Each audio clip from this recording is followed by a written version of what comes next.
Plus de 210 fois, la Bible utilise le terme de combat spirituel pour nous avertir que nous rencontrerons des ennemis dans notre vie chrétienne. L'apôtre Paul le dit très souvent dans ses écrits. La vie chrétienne est un combat spirituel et un combat spirituel constant et incessant. Rassurons-nous, nous aurons des temps pour souffler et reprendre nos forces, bien sûr, et nous aurons des temps de repos spirituel, pendant lesquels nous allons réengranger des forces pour les combats suivants. Chers amis, il est indispensable qu'un chrétien digne de ce nom pratique le combat spirituel. Si vous ne pratiquez pas le combat spirituel dans votre vie intérieure, dans vos journées, si vous ne le pratiquez pas, vous allez vivre dans une certaine tristesse, dans une fausse culpabilité, et surtout, les flèches de l'adversaire vont vous atteindre. C'est vrai, Dieu vous protégera dans le gros de vos combats. Il vous protégera. Mais si vous utilisez vos armes contre Satan, vous arriverez à trouver la paix dans vos combats, le repos intérieur. L'apôtre Paul dit à Timothée, « Combat le bon combat de la foi ». Sous-entendu, il y a le bon combat, mais il y a aussi le mauvais combat, le combat charnel, des chrétiens charnels. Et le bon combat, c'est le combat spirituel. Il le dit à Timothée encore, « J'ai combattu le bon combat », dira-t-il. « J'ai achevé la course, j'ai gardé la foi ». Il apparaît dans ce verset que lorsque nous combattons l'adversaire suffisamment, modérément et avec équilibre, c'est aussi un moyen de garder la foi, de conserver le bon dépôt de la foi et donc de vivre la tête haute au niveau spirituel.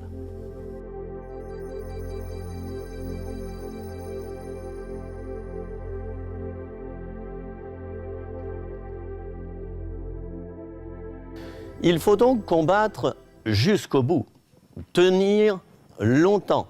Le siège d'une ville, ça ne se fait pas en un jour. Et nous voyons dans des textes anciens que ces sièges pouvaient durer des mois, voire des années. Souvenons-nous du cheval de Troie, qui a été un moyen pour l'armée adverse de s'introduire dans le camp de l'ennemi. Dans ce cheval en bois, des soldats étaient cachés. Et la nuit, ils sont allés ouvrir les portes de la ville. L'armée adverse a pu assiéger en quelques heures cette ville, mener le combat et nettoyer complètement les ennemis. Paul dira qu'il a achevé la course. C'est-à-dire que des années, il a combattu et il est resté victorieux. Alors, chers amis, j'aimerais vous parler encore de l'apôtre Paul et vous lire ces versets dans la deuxième épître aux Corinthiens, chapitre 11, versets 24 à 28. Souvent en danger de mort, 5 fois, j'ai reçu des Juifs 40 coups moins 1. 3 fois, j'ai été battu de verge. 1 fois, j'ai été lapidé. 3 fois, j'ai fait naufrage. J'ai passé 1 jour et 1 nuit dans l'abîme. Fréquemment en voyage, j'ai été en péril sur les fleuves, en péril de la part des brigands, en péril de la part de ceux de ma nation, en péril de la part des païens, en péril dans les villes, en péril dans les déserts, en péril sur la mer, en péril parmi les faux frères. J'ai été dans le travail et dans la peine, exposé à de nombreuses veilles, à la faim et à la soif, à des jeûnes multipliés, au froid et à la nudité. Et sans parler d'autre chose, je suis assiégé, nous dit Paul, chaque jour, par les soucis que me donnent toutes les églises. Le programme de Paul est impressionnant. Il a certes vécu des moments faciles, des moments d'abondance, mais il a vécu des moments de disette et des moments où il a apparemment perdu des batailles. Alors, j'insiste bien, perdre une bataille n'est pas perdre la guerre. Si nous perdons une foi, nous gagnerons la fois suivante, les fois suivantes. Et j'invite ceux et celles d'entre nous qui ont perdu des batailles, je vous invite à nouveau à prendre vos armes, à reprendre espoir et à vous mettre à nouveau sur le sentier de la guerre spirituelle.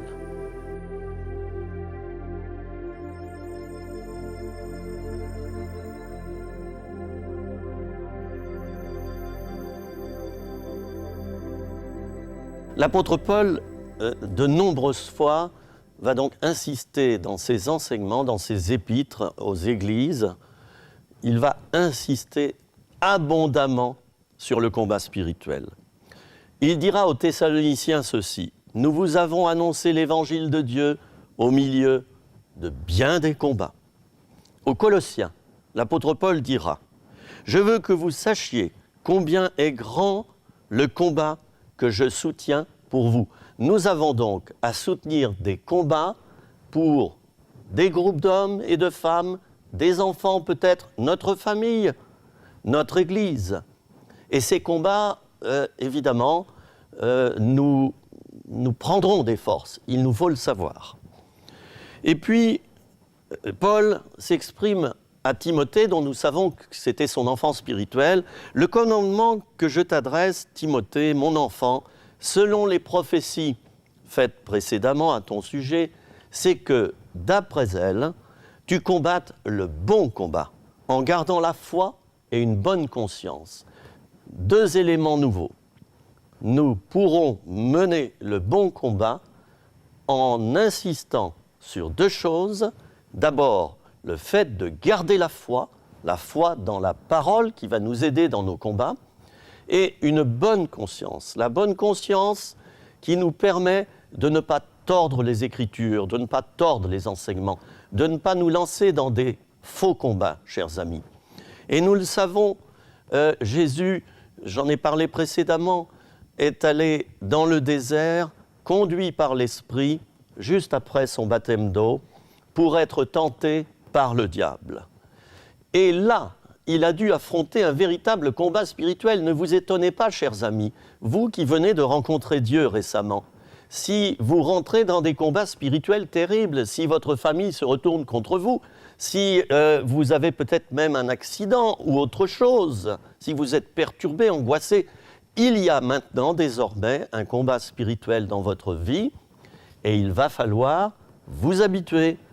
Paul disait à Timothée de garder le bon combat de la foi avec une bonne conscience et en restant actif dans ce combat. Peut-être Timothée avait-il eu cette tendance à se relâcher pendant un temps, et c'est pourquoi l'apôtre Paul, dans la première épître à Timothée, va donc lui donner ce conseil de ne pas se relâcher. Ne nous relâchons pas, continuons à guerroyer spirituellement, la victoire est au bout.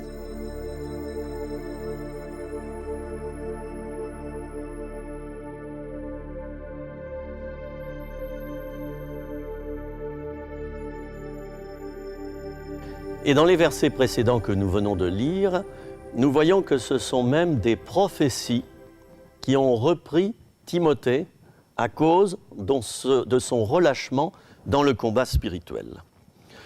Paul ne manquera pas non plus de parler aux Romains qu'il aime, les habitants de Rome. Je vous exhorte, frères, par notre Seigneur Jésus-Christ et par l'amour de l'Esprit, à combattre avec moi en adressant à Dieu des prières en ma faveur. L'apôtre Paul a besoin de la prière des autres. Et peut-être parmi nous, qui sommes rassemblés au travers de cette émission, y a-t-il des frères et des sœurs qui ont besoin de la prière, car vous êtes devenus faibles malgré vos combats. N'oublions pas que nous sommes dans un corps et c'est primordial. Si vous souffrez, si vous êtes dans des épreuves et que vous combattez de toutes vos forces et par la force de Dieu, mais que vous voyez que vous êtes en train de fléchir, allez trouver quelques frères et sœurs, quelques personnes qui prient. demandez la prière et demandez une intercession pendant tout un temps. Et confiez à ses frères et sœurs des sujets de prière précis. Si vous êtes démoralisé à cause de quelqu'un de votre famille, si vous êtes démoralisé à cause des problèmes de votre Église, mettez-vous en prière à quelques-uns et combattez pour que vous soyez soutenus. Demandez d'être entourés de l'affection des frères, du soutien des frères dans le combat. Paul parlera aussi aux Philippiens et leur dira, donc les habitants de Philippe, de la ville de Philippe, « Conduisez-vous d'une manière digne de l'évangile de Christ, afin que j'entende dire de vous que vous demeurez fermes dans un même esprit, combattant d'une même âme pour la foi de l'évangile, sans vous laisser aucunement effrayer par vos adversaires. Il vous a été fait la grâce par rapport à Christ, non seulement de croire en lui, mais encore de souffrir pour lui en soutenant le même combat que vous m'avez vu soutenir et que vous apprenez maintenant que je soutiens. » Paul rappelle aux Philippiens l'importance de l'unité dans le combat et ne veut pas cacher aux frères qu'il connaît l'existence de souffrances nombreuses liées au combat qu'il mène. D'autre part, il exhorte les chrétiens à ne pas avoir peur des adversaires. Chers amis, si nous avons peur de souffrir, nous ne combattrons pas et nous ne pourrons remporter certaines victoires. Nous avons une responsabilité.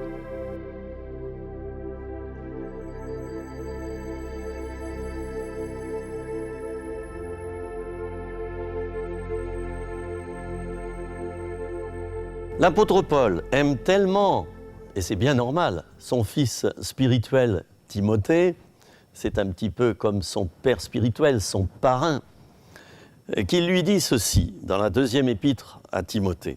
« L'athlète n'est pas couronné s'il n'a combattu selon les règles. Il faut que le laboureur travaille avant de recueillir les fruits. Pour combattre, il nous faut donc connaître les règles du combat, s'y soumettre et se discipliner, chers amis.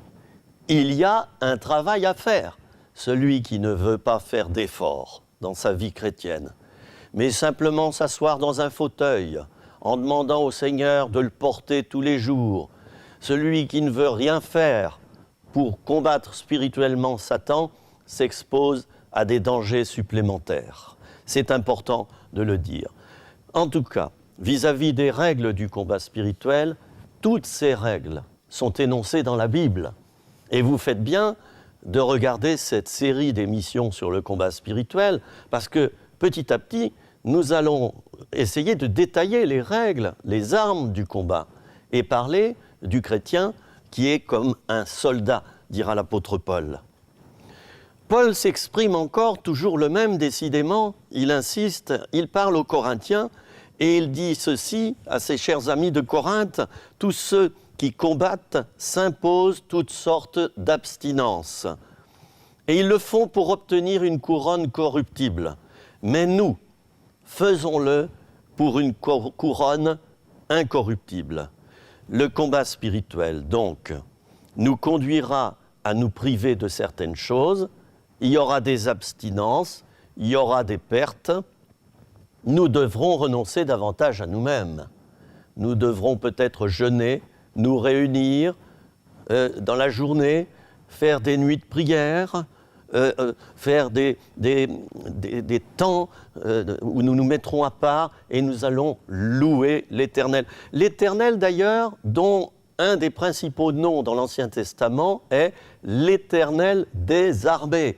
Cela évoquait bien sûr les armées d'Israël de l'époque, mais cela évoquait également le fait que le chrétien, du moins le croyant à l'époque, menait et avait à mener de très nombreux combats spirituels. Enfin, Paul dira ceci, « Je vous exhorte à combattre pour la foi qui a été transmise aux saints une fois pour toutes. »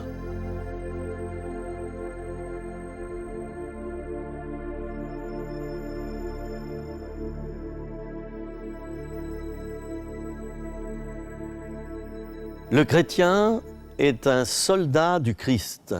Ce n'est pas moi qui le dis, c'est la Bible. Nous avons des enseignements formels et précis sur le combat spirituel qui nous exhortent à mener nous-mêmes des propres combats pour nos vies personnelles. Nous sommes des soldats. Et l'apôtre Paul le dit à Timothée, « Souffre avec moi, comme un bon soldat de Jésus-Christ. » Il n'est pas de soldat qui s'embarrasse des affaires de la vie s'il veut plaire à celui qui l'a enrôlé. Ah, alors là, nous avançons dans cette étude sur le combat spirituel avec une première affirmation. Nous sommes des soldats au niveau spirituel, bien sûr.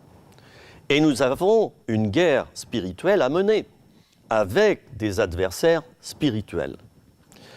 Un soldat ne s'appartient pas à lui-même.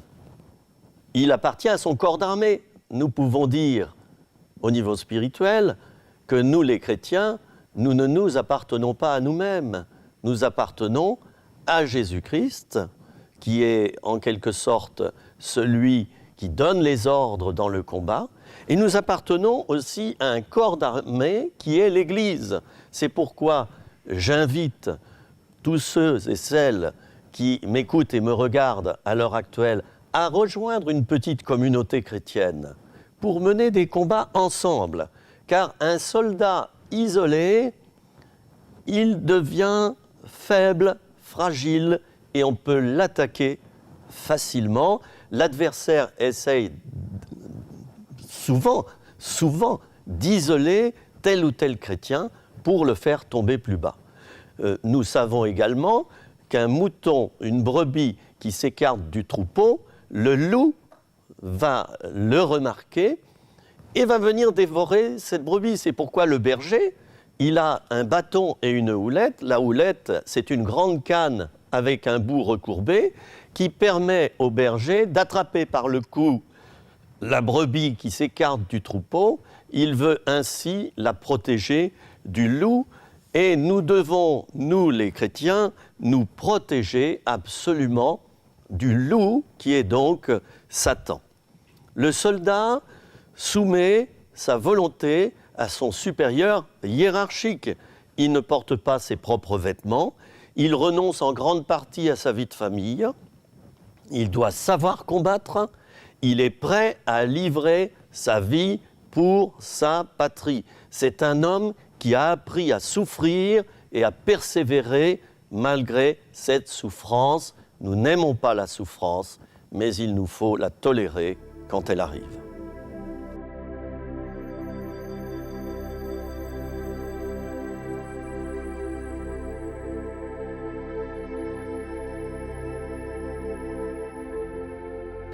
Il y a un exemple fondamental dans la Bible, c'est l'exemple de Jésus, le Fils de Dieu, qui était, je le rappelle, parfaitement homme et parfaitement Dieu, les deux bien enchevêtrés.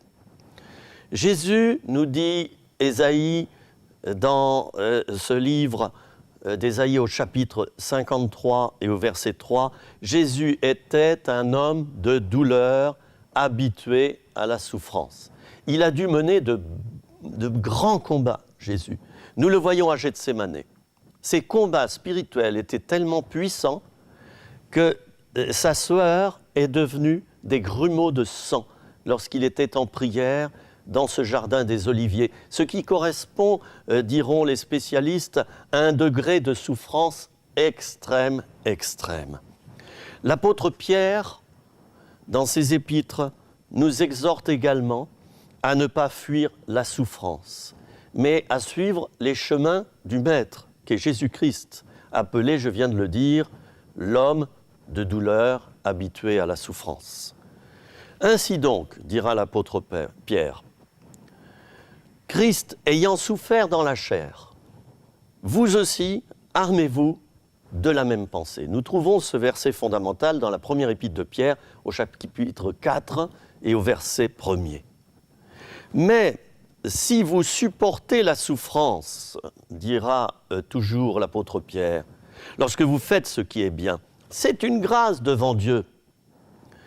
Et c'est à cela que vous avez été appelés, parce que Christ aussi a souffert pour vous, vous laissant un exemple afin que vous suiviez ses traces.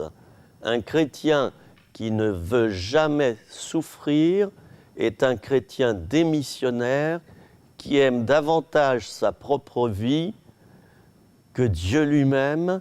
Il aime davantage le plaisir, il veut simplement rester dans la paix, profiter de la paix, mais d'une manière égoïste.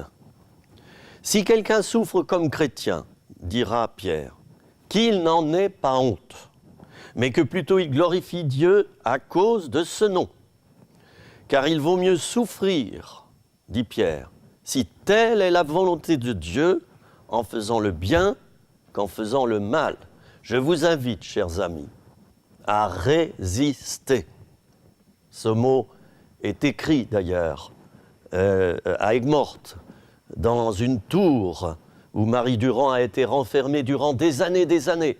Elle a écrit, elle a taillé dans la pierre de sa prison, elle a taillé ce mot que j'ai vu de mes propres yeux, résister. Nous devons absolument résister au diable et à nos autres adversaires.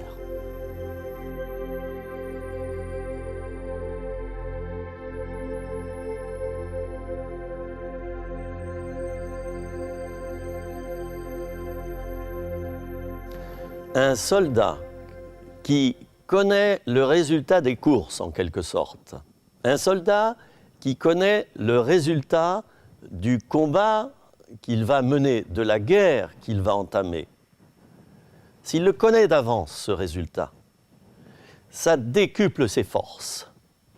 Et la Bible, chers amis, c'est une bonne nouvelle, là. La Bible nous dit bien que la victoire a déjà été remportée à la croix de Golgotha par Jésus-Christ. La victoire de tous nos combats, sur tous nos combats. Cette victoire a déjà été remportée. Je le répète plusieurs fois, je le redis encore, parce qu'on ne le dit pas assez. La victoire a déjà été remportée à la croix. Et la victoire sur tous nos combats. Il nous faut donc nous emparer de ce résultat. Écoutez, c'est comme en période d'élection. Un candidat qui saurait à l'avance, et sans tricherie, qu'il va être élu, est beaucoup plus fort que le candidat qui ne sait pas encore le résultat des urnes. Alors, j'ai un fondement à ce que j'affirme maintenant, c'est bien sûr la parole de Dieu, la Bible, la Sainte Bible. Grâce soit rendue à Dieu, qui nous donne la victoire par notre Seigneur Jésus-Christ. L'apôtre Paul est formel et il n'arrêtera pas d'en parler tout au long de ses épîtres.